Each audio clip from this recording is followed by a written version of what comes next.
In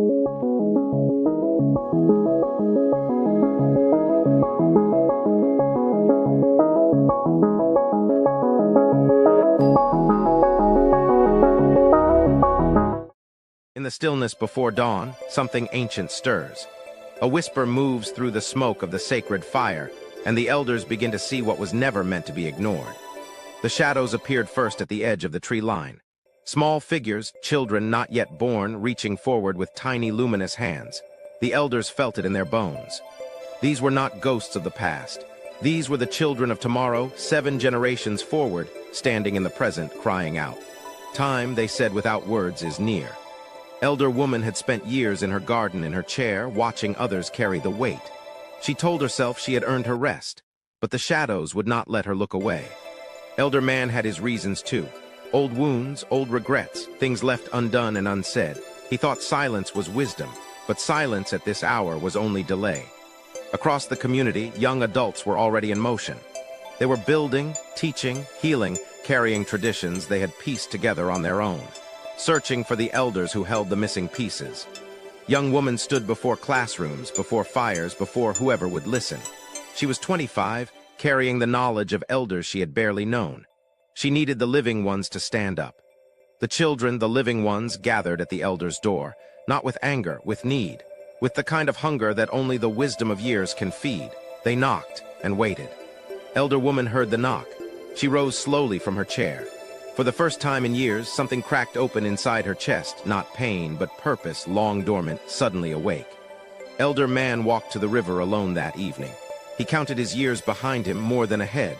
The weight of that arithmetic had never felt so clear, so urgent, so undeniable. The council of elders had not gathered in years. Each one had reasons, health, distance, old disagreements, but the visions were coming to all of them now. The same children, the same outstretched hands. They came, one by one, then all at once. The council of elders entered the ceremonial space for the first time in a generation. The fire recognized them. It rose higher as each one sat down. Elder woman spoke first. Her voice, rough with age and long silence, filled every corner of the space. "We have been sitting by," she said, "and the children have been paying for it. That ends tonight." Elder man rose next. He had carried his regrets like stones in a river, smoothed by time but never gone. Now he set them down on the earth before the fire. "I was wrong to be absent," he said. The shadows returned, more of them now. Dozens of spirit children filled the ceremonial space, their soft light merging with the firelight. They were not haunting. They were hoping. They were waiting to be born into a better world. 7 generations. The elders counted them aloud together, ancestors behind, descendants ahead. They sat exactly in the middle, the bridge, the living link, and they had nearly let that bridge go unbuilt. Young woman entered the ceremonial space and stopped. She had never seen the elders gathered like this. Her scrolls fell from her hands. For the first time, she did not have to carry it all alone. Gasp. The young adult man ran to find his community. "They're here," he said breathlessly. "The elders are here. They came back." And in the streets, people stopped what they were doing and began to move. The convenience of sitting by, that comfortable silence that earned retirement from responsibility, was over. The elders felt it dissolve like morning fog. What remained was clarity, sharp, beautiful, and long overdue. The elders began with accountability, not speeches, actions. Elder man visited families he had failed to guide. He sat at their tables. He listened before he spoke. He showed up in ways he never had before. Elder woman opened her home. She taught what she knew: medicine, ceremony, story, song. Young hands learned beside her aged ones. The knowledge that had nearly died with her generation began flowing again. The council of elders joined the work already in motion. They did not take it over, they supported it. They amplified it. They stood beside the young leaders and said, "We see you, we are here, lead on." The children, the living ones, sat in circles with the elders for the first time. Stories flowed that had never been told. Ceremonies were restored. Languages whispered back into young mouths that had never known them. Those who had been doing the work alone finally had partners.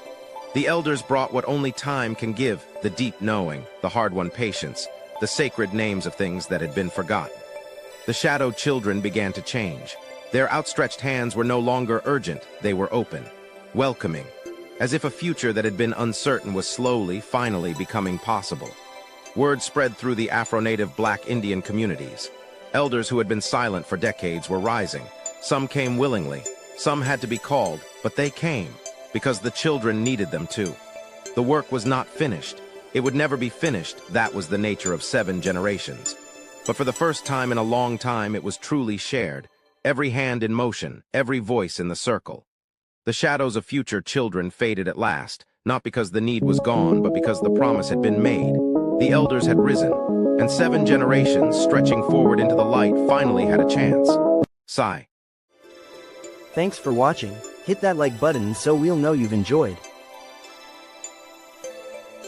Subscribe to our YouTube channel at The Truth Chronicles to receive daily updates.